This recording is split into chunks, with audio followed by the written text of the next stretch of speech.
Are you a woman standing at a crossroads, eager for change? It's time to connect with your authentic and empowered self at Boss Leap. Join Dr. Sylvia Morris and Dr. Angela Walker in this empowering community where real-life stories of courageous and talented women inspire and motivate. Engage in honest conversations that foster well-being, drawing from our own journeys. Let us guide you toward profound growth and transformation in both your personal and professional life. Here are your hosts, Dr. Sylvia Morris and Dr. Angela Walker.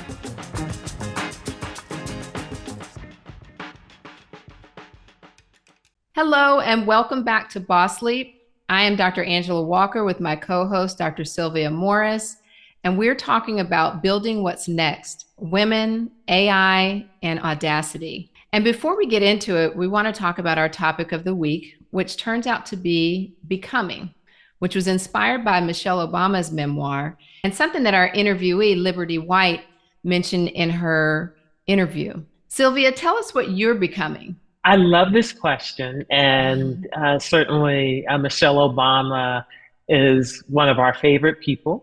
And when we talk about becoming, I am endeavoring to become more curious, which is something that Liberty talked about, and then also in becoming more present, because those words for me allow me to have better connection.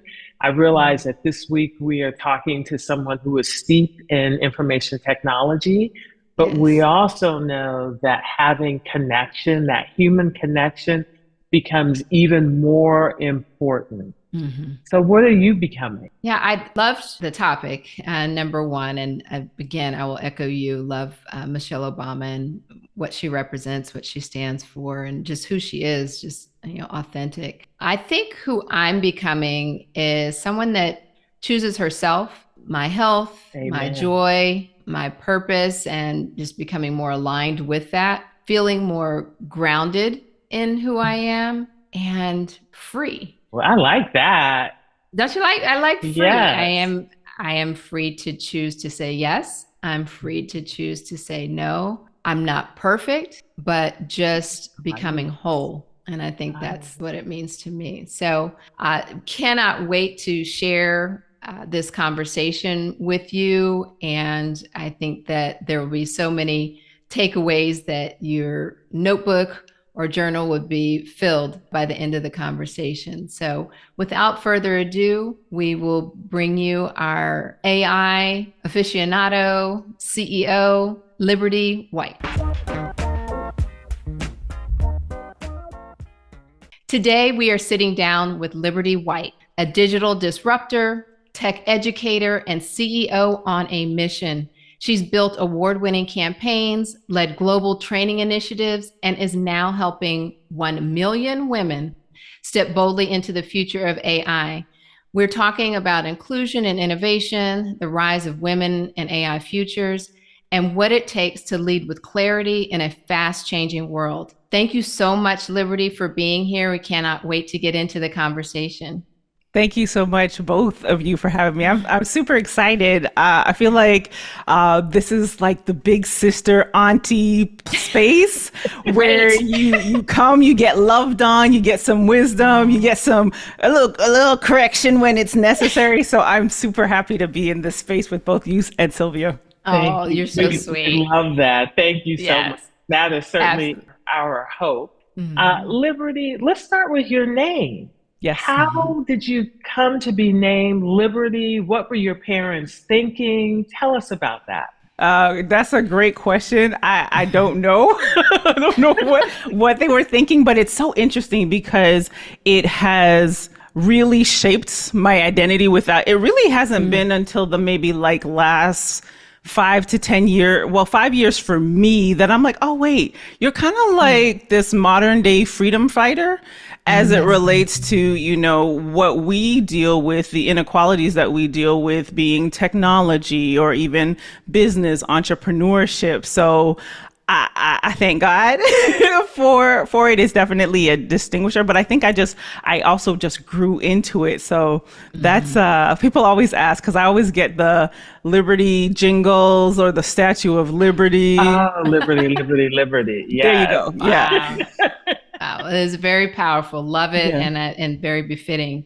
So you have called yourself a beautiful geek and a global tech builder. Can you take us back to your early days? What was our show is Boss Leap. So what was your first Boss Leap like? Oh, that's a great question. So when I think about that, something actually just came to me beforehand. Like, I actually, when I was younger, wanted to be a nurse because I just love helping people.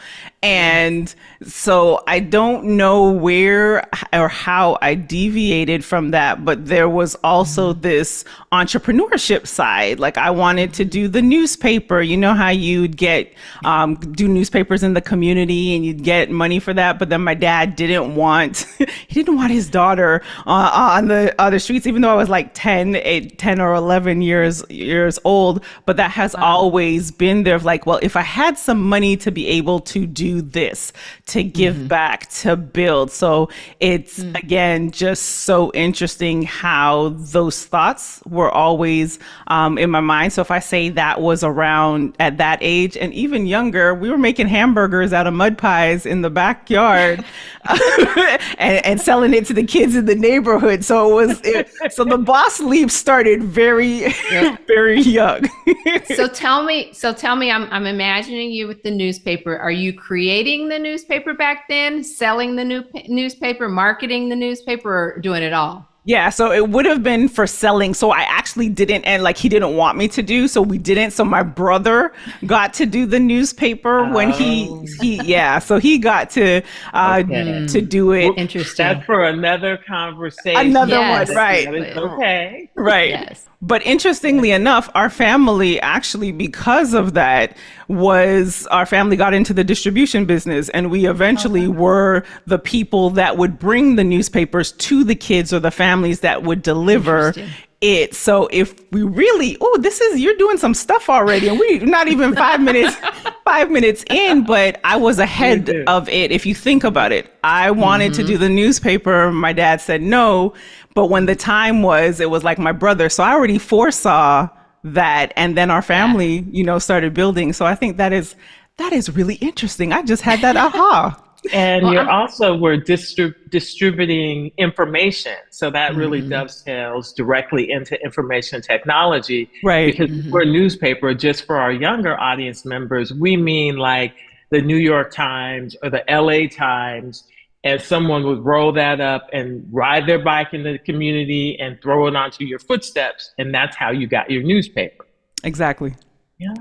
Or if you lived in the city, it was on the corner selling it on the newspapers on the corner, right? Yes. Yes. So I know this is a question I have for you, because you talk about splitting your time between Atlanta and Toronto, and your roots are Jamaican. Yes. Now, I was also told to add in Dallas by our mutual friend, Bridget Sims Lewis. So I'm not sure if you're still traveling back to Dallas, but that's a lot of traveling. It is. And then you have interesting, roots as well. Can you tell us how places and culture have shaped your leadership style and your creativity in this space that you're in now? Yes. So Dallas was actually, my parents are Jamaican. So I grew up in Toronto. So that is like the Jamaican Canadian side of it. My first place that I lived in the US was Dallas. And so that kind of shaping, that's how Is there a large Jamaican community in Dallas? I know like New York, I know, Miami, but I wouldn't think Texas. Not at all. Not as much. I was going to say no. Not at all. I grew up in Dallas too, so yeah. Yeah, and yes, and like so to even think about that culture shock, like to the nth degree, it was very much so. But I think I also needed that time to find people like a Bridget, who's been a mentor for 20 plus, years. It wasn't until Houston. Now Houston does have some West Indian people, so when I went to Houston, I found some folks, but I think that it has helped me to quickly acclimate to different people and places and cultures. So therefore, when I'm leading, I'd like to say that I take into consideration things a little bit quicker or have a little bit more grace, because is it a language issue? Sure. Is it a communication issue? And just thinking through some of those elements. And it was from the company I worked for in Dallas brought me to Atlanta, and then I got married, all the, the rest of the things, and the rest is history. But I still go back and forth. I split my time between primarily Atlanta and Toronto. So Toronto, certainly, I think of kind of music, art. Forgive me, you think Drake, you think Justin Bieber, you think kind of an international population. With all the things that are happening now in the world, can you kind of talk about how being Canadian has sort of shaped you? Oh, yeah, so I would think that the multiculturalism side of things, so like going back again to taking in more of like a global perspective on things and people's sentiments and how they view things. Definitely news. I always find it interesting whenever I do go back and I'm listening. We listen to all sorts of news. So you're listening to I want to be careful and say BBC, Canadian BBC, right? CBC, BBC, those out in the Middle East. So you're getting that because you do have people who are around who are Iranian, or many people on the continent of Africa. So you're hearing a lot, and I think that has really just helped me. And if we're looking at what's happening right now, it's taken a while for me to even realize that even though spending 15 plus years in Atlanta, that I've always had an international view, like perspective on things. And now if you think about just having the internet and having technology, that especially after COVID hit, it made not being in one place okay. So people uprooted, whether it was to be so closer to family, but they still worked for this company. So remote work and those types of things. So I've always said for years, as long as I have a phone and an internet and a tablet, even, I could be anywhere in the world. So I think that's just much more accepted now because of the times and the days that we're living in. Agreed. So tell us, your company, She Learns AI, is aiming to equip 1 million women. So that's not a goal, it's a movement. What is the spark that lit that fire? And I'm so excited for you to talk to us about all things in your mission with AI and tech, and it's particularly in our community. So what sparked that in you? Yeah, so I'm happy to share that it's been 1.5 years right now for the AI side of it, like public facing, because I have a background in media, digital productions. And it was 3 years ago, I'm part of a community where these global tech folks, those behind Lucasfilms, those who may work for the government, but across the globe in their respective industries. And I remember Midjourney is, some of your audience may have heard, like Midjourney, ChatGPT, they were just coming out again publicly because AI takes a long time to build.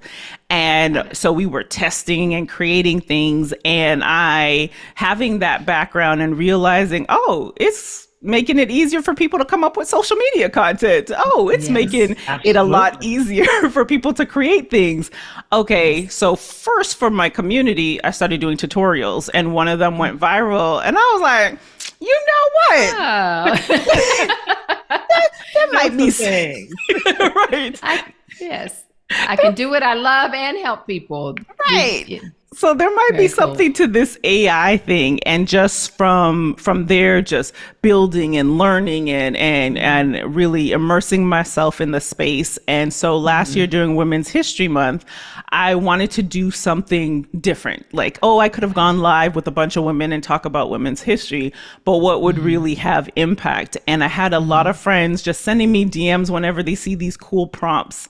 And I recognize, well, they're sending me this stuff, but are they actually taking the time to do it? And so out of that, I started a challenge, and it was like, just do one prompt. Here, we'll send you prompts every day, pick one and actually do it. And that's how She Learns AI was born, because if you can just have someone to help you just break down the intimidation behind the technology, that will increase your confidence, that will increase your aptitude, because the World Economic Forum says when tools come out, 53% of men, they're already testing and trying things out and breaking things, but 35% of women, so we're already starting behind.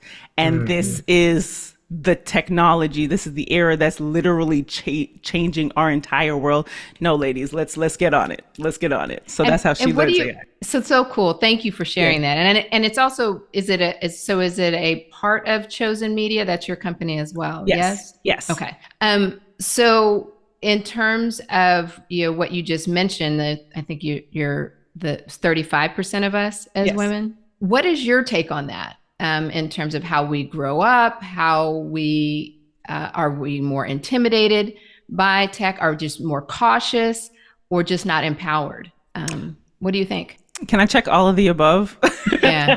Check all of the above. Because there are, while I primarily am speaking about AI, at the root of it, it's technology.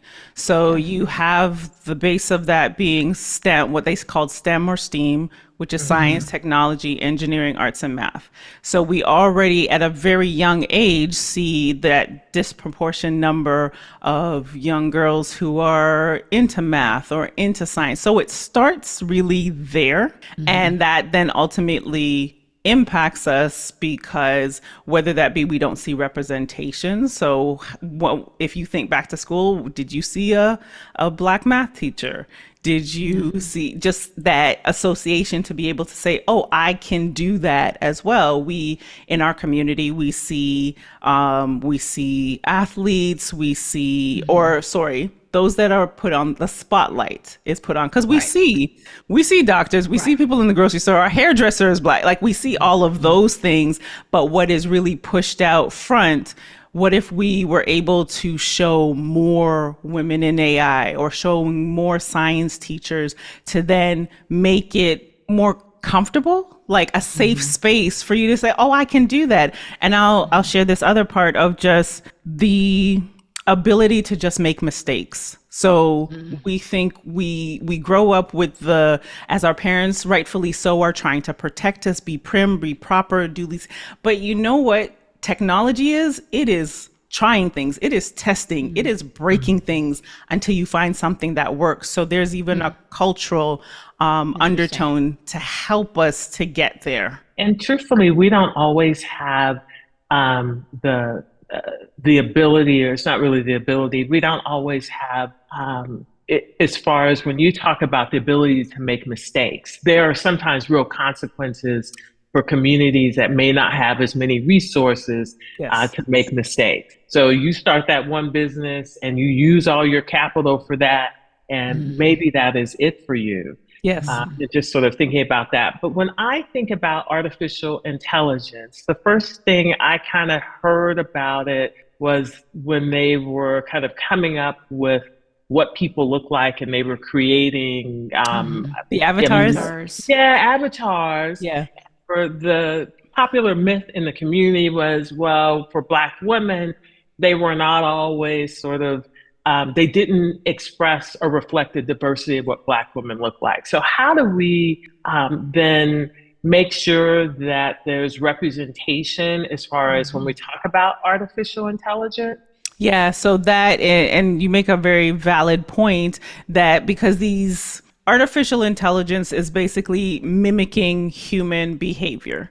So the data is based on whoever's all the racism, sexism, I'm just going to say it, all of that, misogyny. Okay. All of that is in there because it's training on what's existing. So if we want to train that means Dr. Sylvia, Dr. Angela, you've got to create things for the input or providing data.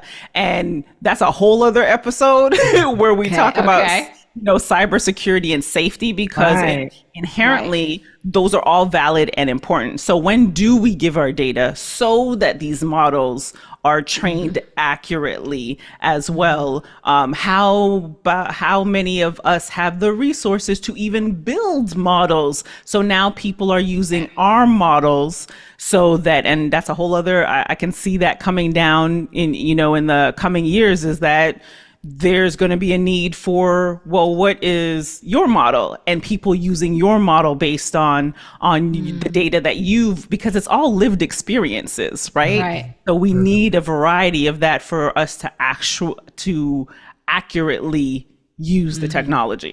Whose lived experience is a phrase that comes to my mind. But can we back up? Sure. How did you get into information technology? How did you get into IT? Oh, so I guess this is, again, the entrepreneur side pops up. So I'm going to date myself, but going back to university. So I went to the University of Toronto, and it was at the time where like the internet and websites were coming up. And I was like, I went to school for a major in sociology, minor English and French, but then I was doing events and community activities. I was like, if I learn how to make web pages, then I can make some extra money. Wow. So you were throwing parties and all sorts of things. Yeah, doing different events. And then it was like, okay, let me switch my classes. So I put my university classes in the evening time, and I went to Humber College. And this is, again, way back, Photoshop, Quark Express, like all of those tools. And so got my web management program there, and then the rest is history. I didn't even know that was going to be the thing, because again, it was more the people, the sociology, the wanting to be a nurse, but it was the entrepreneurship and the technology that really has opened the doors. And here I am, 20 plus years later. And in reading about you and some of the things that you've said, you talked about AI not just being a trend, but really a new way of working. How do you see women, or how do you help women like us see themselves as creators, not just consumers of the tech, but actually creators?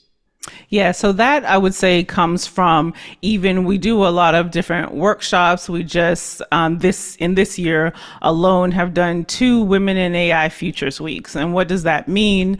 When instead of just doing a workshop, which is great, or doing, say, an online program, we created an experience where every day there's some sort of touch point for you, whether that be participating in just an intro to AI. And we've amassed a great roster of instructors and educators and speakers. So you come and you hear something that might pique your interest if you're new, and to help you with your what we call like AI literacy, so you understand how it works for you. And then we have social activities as well. So then that is, okay, we're meeting over dinner with a speaker, and or straight up hands-on labs to help, because that immersive, what we've heard from our attendees and our students is that immersive experience. You come in the first day potentially not knowing very much or some sort of knowledge, but through repetition, through immersion each day, that what it does is it affects your confidence. Going back to what we were speaking about earlier, you're getting young girls into technology, into STEAM. It is a part of it, a major part of it is confidence, because we like to get it right. We like to, get it perfect. But if there's a space for you to ask whatever question you want, no question is dumb. By that Friday, by the end of the week, you've either made an AI a bestie, or a tool that is now going to be your AI bestie. And these two events you've talked about, are these in person, virtual, hybrid? How has it? Yes, so they're hybrid. So the one that we did for a week in Atlanta, that we had first online, because again, we have a global community, so we wanted our first one to still have people involved, and then the rest of it was in person. The second one was Cannes, and that was fully. I'm sorry. Full stop. Stop. Wait a minute. Yeah. By the way, I was back up. Lions Festival of Creativity. Could you please tell us? It's my dream to go to Cannes at some point. So if you need someone to show up with you next year, please Yes. let me know. But I could you shall. please Absolutely. tell our audience certainly about that and your participation in that? Yes, yes. So thank you. And yes, because of this experience, like I just have a whole new perspective on how we'll be able to bring more people along with us next year. But and I think if we just even think about just the alignment, because it was at our Atlanta experience where we did it for the entire week, that someone was there and said, "Hey, I'd love to bring this to Cannes." And so we got an invitation to help them with programming. And then unfortunately, things didn't work out from a business perspective. And we said there was already someone on our team who has done other activations in Cannes. So we said, hey, we're going to give ourselves a couple weeks and we're just going to go all in and produce our own experience. So what went from helping someone with just talking points and helping them get speakers was us literally programming an entire week. And so for those who are not familiar with Cannes, yes, please tell us. Yeah, it's the Cannes International Festival of Creativity. So this is where, not to be confused with the film one that happens in March, this is your advertising agencies, your creative directors, that entire world and the business and ecosystem that makes content and marketing really work. But this is where they come for your think tanks, your big conversations, your parties. Let's be very clear too. Your yacht parties. That's networking, right? That's how, make the next contact or something else. Very, very true. And yes, like you said, that someone had shared this with me, and it was like to be there and to see it in action, like this is where deals are made. And I was like, oh, so this is, not only did we create room for women to hear, and there were also our allies as well, create room for these conversations and for people to meet each other. But then when we also went outside and were participating in other people's activations, like I got a chance to meet, D Nice. And it was, oh, wow. Yeah, nice. You meet people. By giving and creating room, you actually ended up in the room. I love that. Yes, that was exactly it. So it is, us doing that. And we knew too, Cannes was not the environment to do hands-on workshops. So we also, had to shift it so that we had dinners. Dr. Anino Emwa, she's the founder of 100 Women of Davos. So that's when you get into, wow. Yeah, it was, when I tell you, like, it was just people. This is, and Natalie Black, she's also with Culture by Curate, who we work together to put this together. She said, this is where people, if you are there, they believe you're supposed to be there. You are, yes. And you were. Certainly was supposed to be there. Yeah. Right. Yes. Yeah. Wow. So fascinating. Well, yeah, wherever Sylvia says she wants to be, I want to be there too. So just so you know, so we're on the same team here. So proud of you for doing that. And again, I think the impetus behind it was creating the space for others. And by doing that, you opened the space for yourself. So love that. You also had a viral post that was addressing mean girl behavior in the tech space. And what did that moment reveal to you about community and maybe what still needs to shift in our community? You can share with our audience what that was about. And can you give us a little color around sort of how it came about? Yeah, so there was a post that I saw each Wednesday. I do primarily on Instagram.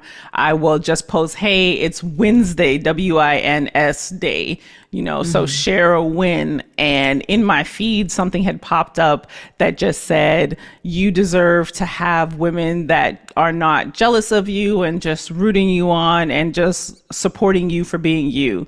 And I was like, that's not typically something. My LinkedIn is a little buttoned up and, sharing technical tips and things, but something I really felt it this is something that this space needs to hear. And I tagged a bunch of phenomenal other women organizations, leadership, technology, and business organizations, because I really do believe, especially in the times that we're living in, that collaboration is the new currency. So I'm not in competition with any other women's organization, because there are so many different ways that we learn, that we connect, what we're looking for, that there's space for everyone. And when we can come together, we can probably either serve more people or fill some gaps that we have. So that's why I had no problem sharing all these organizations.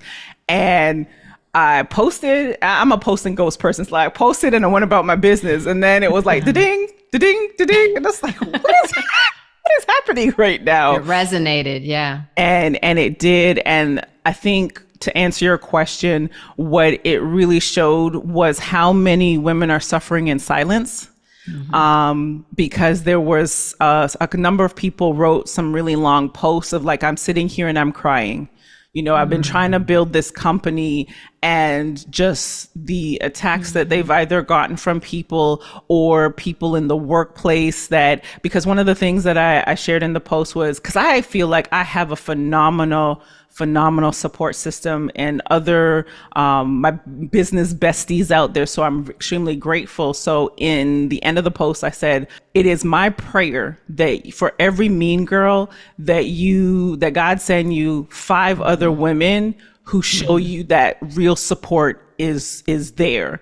And I think that part of just that you can be supported. You do not have to be an island. And that's why, I'll say this, and I was not paid. This is like, I appreciate this podcast, because your relationships with your guests, the topics that you share, it creates this space for people to come and have tea with you or whatever. Again, the Jamaican side. So tea's good. Tea's good.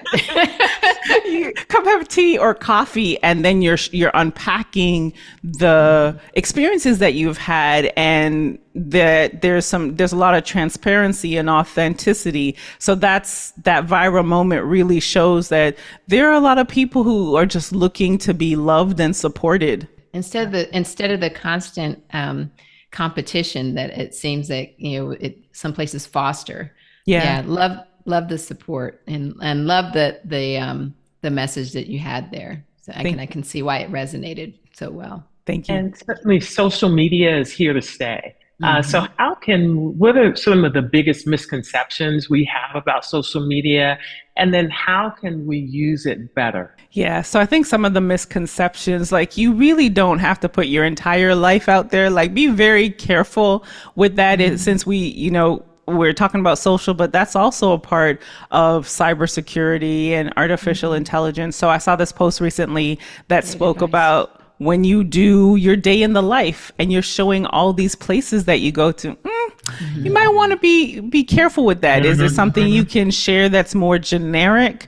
I am very meticulous when taking photos, that if I'm not at an event that it's like, okay, you're at this event, that I'm very careful of street signs in the background. Yeah. I'm very careful of what else is visible. I'm careful of photos behind, you take these photos, what's behind there? Is there a birth certificate that has a date?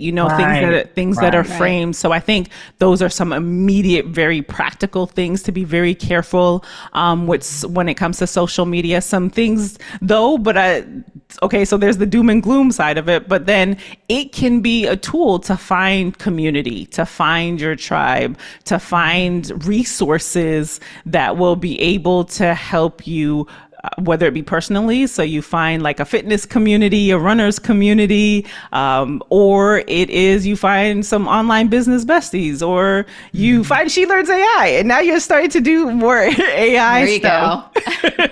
So there are great ways, and because I believe that your audience is very much a good portion being professionals, and so on LinkedIn, your thought leadership, like, we're in a time right now where people are looking for authenticity. And so your ability to share your lived experience of how you got through medical school, or how you're building this podcast or building your business, the highs and the lows, that's in this time of technology and AI, while people are able to do a lot more, the human touch we're not going to lose that human touch. So by you being present and being authentic, that you'll find people, you'll find business leads, you'll find, hopefully as well, you'll leave what I like to call digital breadcrumbs for those who are looking for jobs. Because when you submit your application, your resume, they're looking you up on LinkedIn. So be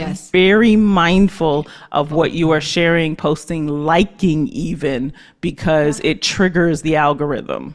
It's such interesting. Great advice. I was in San Diego recently. I was traveling, and the car service, we were just talking, and he just said, "Oh yeah, we Googled you," and I was like, "Holy moly! Why are you Googling me?" But then actually, it started to make sense, because it's like, if you are booking a car service online, they have no earthly idea who's this person I'm picking up at the airport. If you Google me, Boss Leap comes up, all of these things. So I was like, okay, well, I'm a little creeped out initially, but I understand from the perspective of you wanting to be safe, why you would do that, because it tells you I'm a human being. Yeah.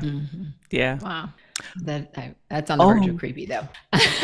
So you actually, if I can share this, two tips, because in you saying that as well, because we're seeing now, you've probably seen in your feed a lot of people using different AI tools to either clone themselves or clone other people, and there are even safety Secretary of State. Yes. Yeah.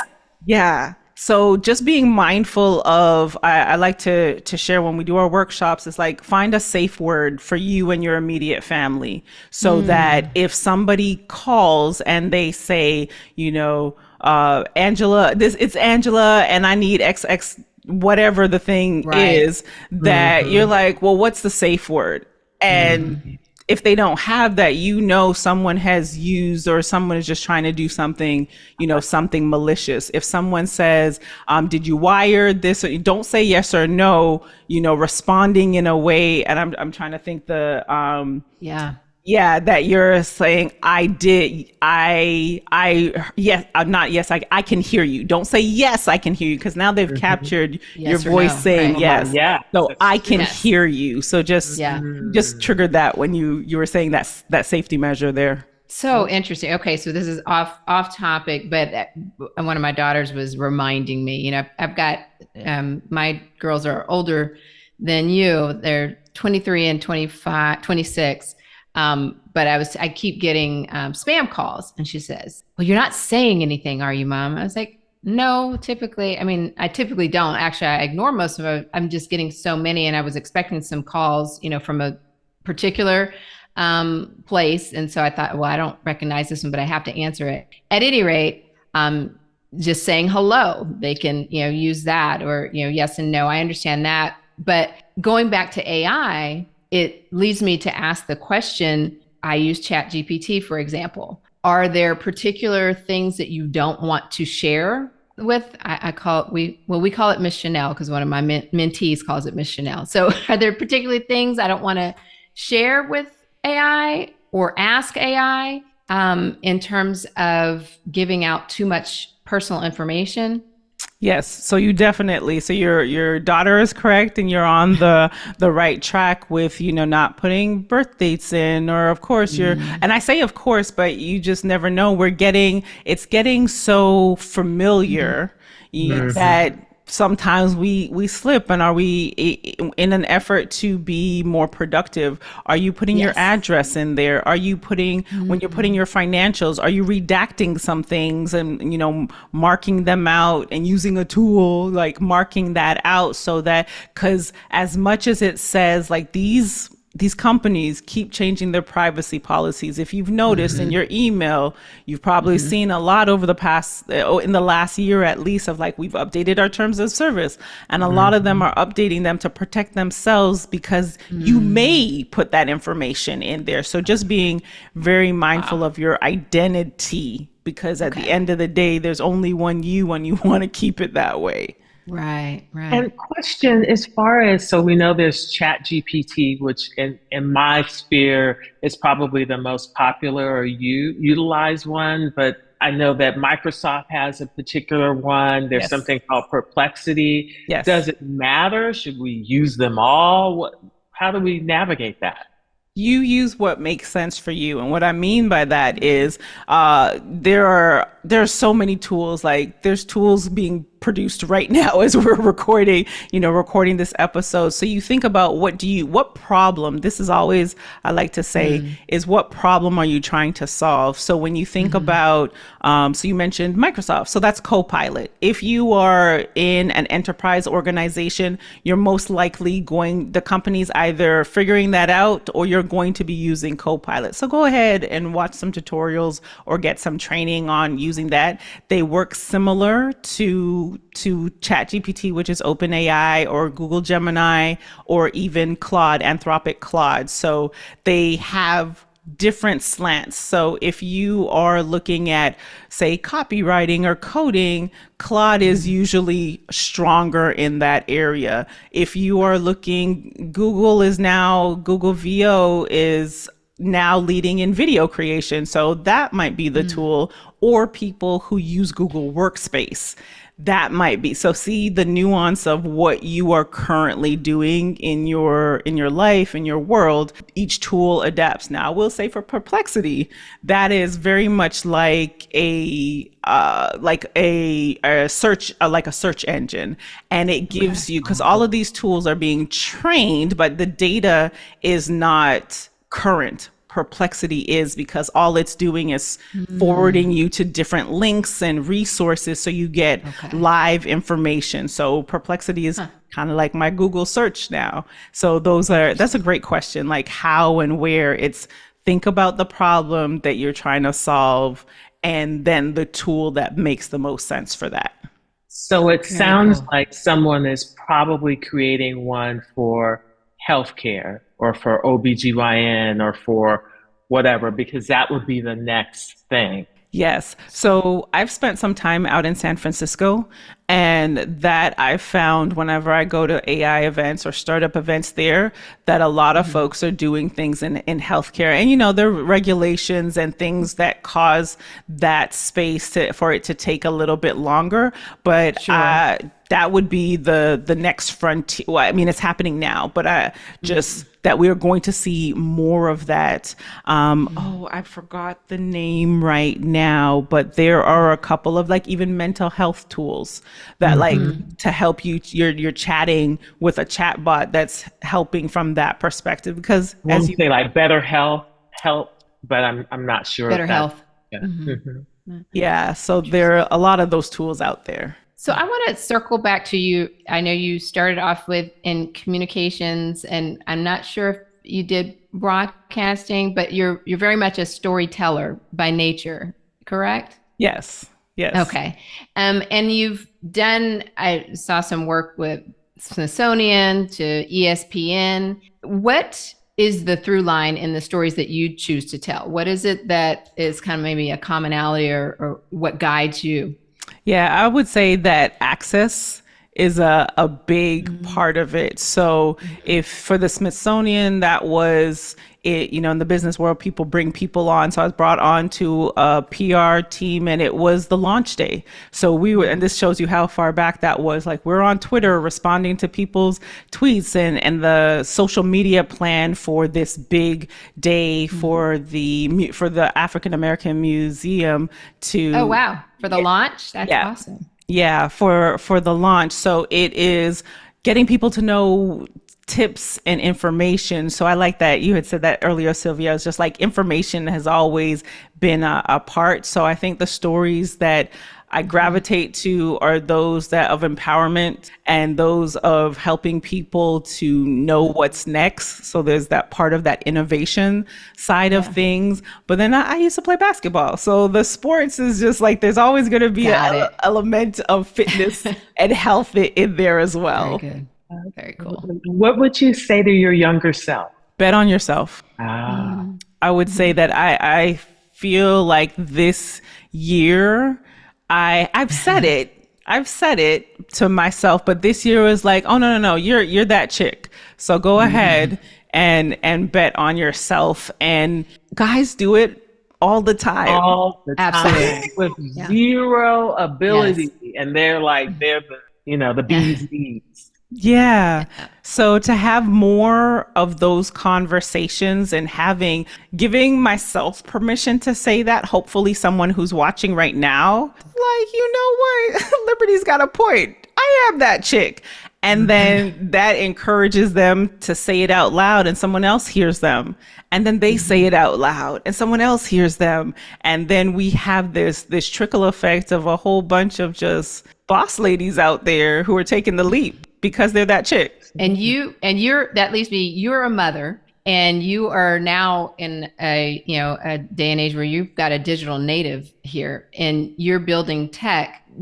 How are you giving the intention to her and empowering her that's different, perhaps the way that you think you were empowered as a young child, or even going back to our day, how we were empowered? What is it like now? What do you think you're doing intentionally that's different in this space? Allowing her to be curious. Like, she asks a lot of questions, and coming from the day where children are seen and not heard, that one is still tough, but that allowing her to ask the questions, allowing her to make mistakes. So there's a lot of patience. Like, that's a whole job to just allow her to make this mistake. And so hand over hand, helping her through that. And then being okay with saying no, like,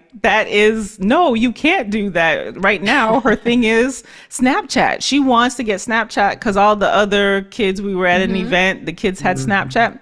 No, ma'am. You got your YouTube channel and mommy helps you with that. But no, we are not, because you can't monitor that. And she's in elementary school. So no, we're not doing that. So that's how, one day at a time. A lot of prayer. And that is always, and you'll continue that, for the rest of your days. So I'm a testament to that. That's great. Great advice. Love that. Particularly since you are in this space and you still are setting those boundaries, and recognize when you should set them. So. Yeah, very much so. And I also think, back to what you had asked earlier about just my Canadian upbringing, and I don't think it's only relegated to that nationality, but being around a lot of kids who say some of the Jewish kids, their parents had the meat shop or whatever kind of business they had. After school, the kids went to help. So she actually helps with content sometimes. Like, I intentionally, when I'm editing, I will say, what do you think about this song? And she's often right, y'all. But she says, wow, that sounds boring, or like, what is that? And I allow her to be a part of that, because one of the biggest skills that this next generation will need is critical thinking skills. So I always say, when stuff comes up, I said, how are we going to solve this problem? And I let her think through and help me, and we'll talk it through. So I think that those types of experiences are very important, instead of just always telling her what to do. Now, don't get me wrong, I still do, but I try to balance that. Wow, so, absolutely. So that in and of itself is empowering. Yes. And you definitely wear a lot of hats. You talked about entrepreneur, your mom, IT. How do you practice self-care? Did we hear that sigh, that self-care? Pause. What do you envision doing? Yes. So I am still working on that. I'm much better than where I was, like, say 2-3 years ago. I remember just going through therapy, and I recently divorced. At that time, I should say, because my former husband has now passed away. But in that, the therapist would say, so what do you do for, what do you do for fun? Because in order to keep up with everything, I'm constantly reading or listening to a podcast or whatever that may be. So he said, I am going to challenge you. Just go ahead, just like take a bath and just watch. Don't analyze it. Don't analyze the shots or what the character was saying. Don't do any of that. So that has been with me for the past like 3 years. I try to at least once a month just get in the bath, run a hot water, put my iPad up, and just go find the corniest movie possible on YouTube or Netflix, and I will just binge for a little bit to just allow myself to just woosah. But I'm definitely getting into a better space of, okay, no, you need to take a break, because I did have burnout a couple years ago, so I'm doing better with that. Thank you. Give us a binge. Give us one. Oh, well, I just Forever, the Netflix one, Mara. Yeah. Did you watch? That's so amazing. Yes, I love it, because it's a love letter to Los Angeles for me. Yeah. Okay. It talks about all of the different kind of social strata that we have within the Black community. Oh no, I loved it. Yeah, and it was just so many flashbacks, and I was like, oh, it was just so beautifully done, but just the emotions of like falling in love, and I'm single now, so like, okay, so this what's out there now. Very nice. Yeah, very good. That's a whole nother podcast. A whole other one. So, Liberty, you have also said that we're not waiting for permission. We're building what's next in your business. What do you see that's on the horizon for Liberty? For business or for me personally? Either one or both. Oh, I am going to intentionally say personal, so that because business, business always is there, always at the forefront. I really am. I didn't read the First Lady's book, Becoming, but I'm becoming. So what's on the future is more self-care, more like, what do I need? Because I very much do have a servant take care of heart. So I said that this was going to be my year of no. So if it doesn't align, then that's okay. So no, I'm not going to this place. No, I'm not doing this thing. So just taking an extra, and I don't have it all the way together yet, but I am falling in love with the woman that I am becoming. And even like the simplest thing this month, I said, I have a tendency to do my makeup in the car because I'm going like rushing from places. Like, no, you do not leave the house. You stop and you do those eyebrows and you take time with them and you do that lipstick and so that's been my self-care. Take that enough time. You have enough time to do your eyebrows, right? Love that. Yes. Yes. Yeah. Love that. So we definitely want to continue the important mission that you're on. And can you tell us how our listeners can support She Learns AI and just be a part of the movement? Yeah. So I would even say, even more than being a part of the movement, this is for you. This is for those of you who might feel that, okay, I keep hearing all of this AI stuff in the news or on my social feed, and what is it? So to gain a better understanding, you can go to shelearnsai.com, and that gives some information. Right now, we have a program. It's a pilot program we're doing specifically for those who are in a profession, like in a 9-to-5 in a professional realm, where you're like, but how do I make this work for me at work? Because employers are looking for people with AI skills. So what does that mean for you without the overwhelm? Because this stuff can be overwhelming. So it's just 4 weeks of walking you through where you're in a safe space to make mistakes, ask the questions. We'll have hands-on just conversations and just helping people through, because someone had said this, that the people, if we think back to the websites, so about 2000, the people who built the websites of yesterday are now running the world. So this shift that's happening, it's here. So you be a part of it. Or left behind. Or be left behind. Run over. Yeah. Yeah. Yeah. One. Wow. Well, so Liberty Flight. Oh, No, I'm going to ask real quickly. Yeah. Do you have time for a quick lightning round of questions? I always that's like my fun. I love that part. Yay, So I always got time for the lightning round. All right. Sylvia's got some for you. I'll let her go first. Okay. So Jamaica or Toronto for vacation? Oh, ma'am, that's just Jamaica, easy. Montego Bay, get some mango and some shrimp and some saltfish. Yeah, man. Yeah. I'm with you there. Text or text or voice memo? Voice text all day. Oh, I love it. I'm just addicted learning to that this year. Yes. Very love good. it. And then what's your most used AI tool this week? Ooh, it's probably going to be ChatGPT. Just because, Really? yeah, we got a launch coming up. So ChatGPT, but on the backside, I'll say Perplexity. Okay. Interesting. All right. And last one, something about you that would surprise us. I really am like introverted. I See? wouldn't have known. I would not have guessed that. That whole, like, I really, if I could just not be in front of the camera and just put other people in front and like I'm very much a producer. Production. So yeah, that would be, but I don't have that budget yet. So here I am. Soon come. Yes. Soon You come, were but at Cannes this year, may I remind you? Sorry, say it again. I said you were at Cannes this year. So that means all the good things, all those people you were meeting. It's coming. Yes, Putting it definitely. together. I received that. Yeah. Well, we cannot thank you enough. I appreciate all your insight and definitely your program. So, that will be in our show notes.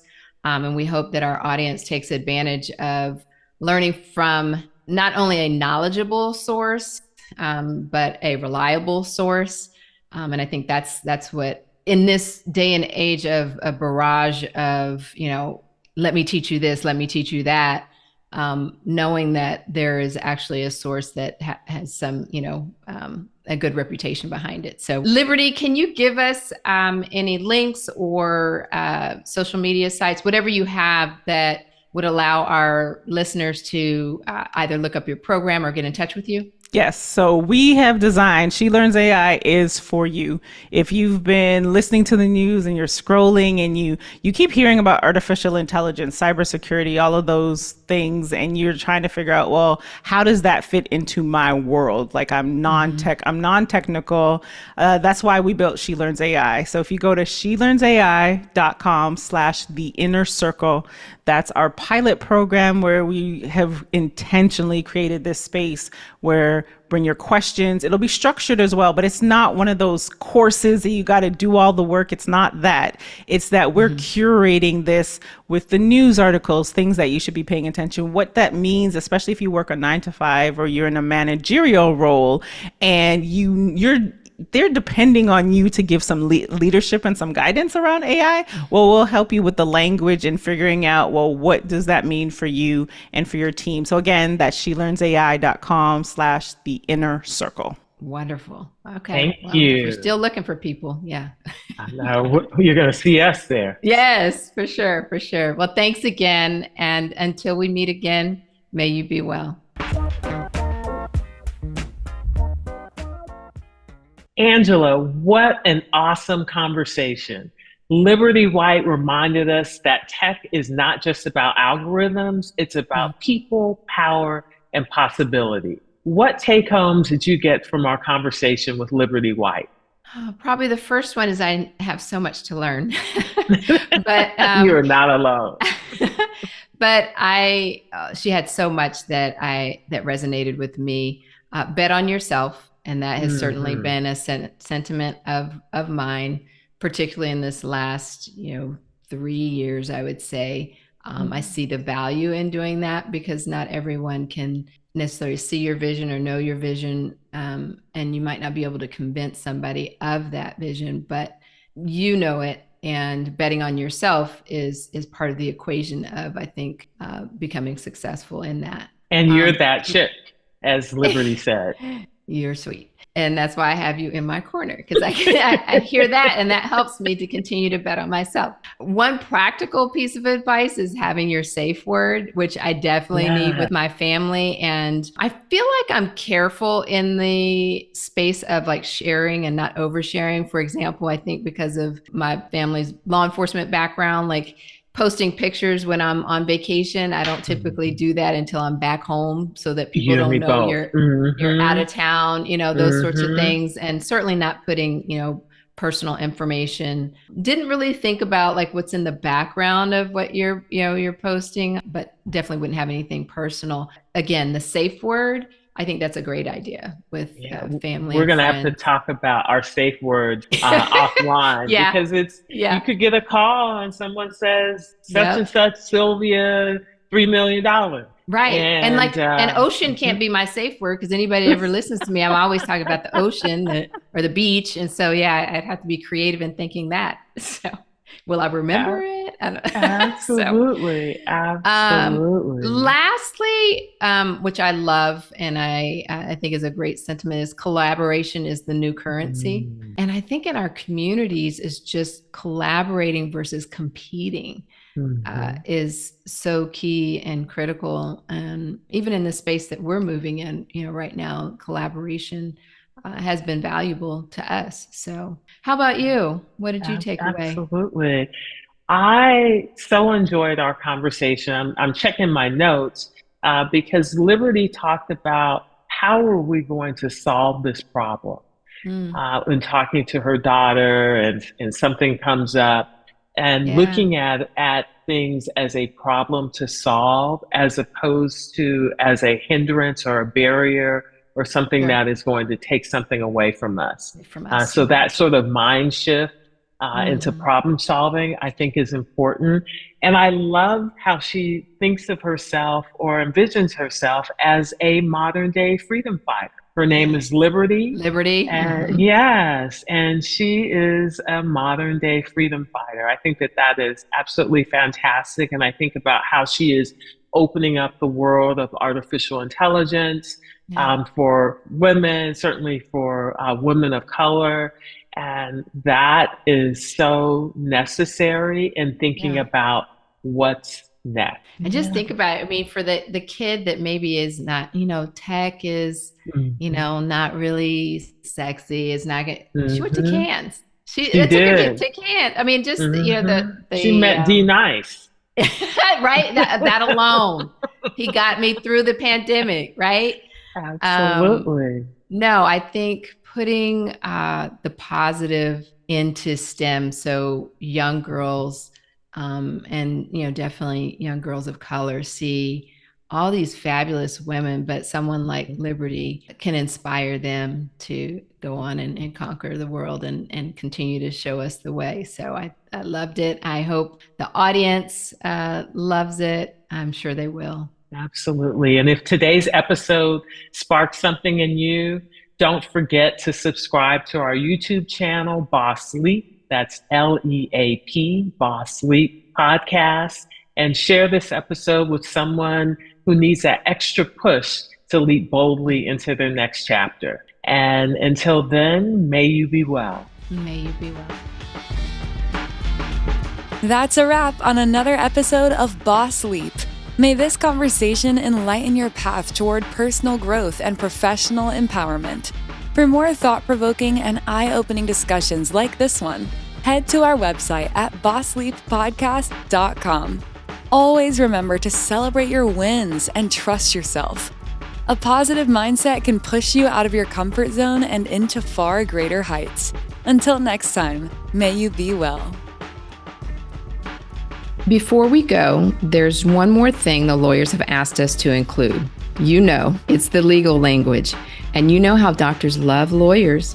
This podcast is presented only for educational and entertainment purposes. Although we are doctors, on this show, we are just your friends. This podcast is not intended as a substitute for the advice of your physician, professional coach, psychotherapist, or other qualified professionals. Understood? Awesome. We'll see you in the next episode.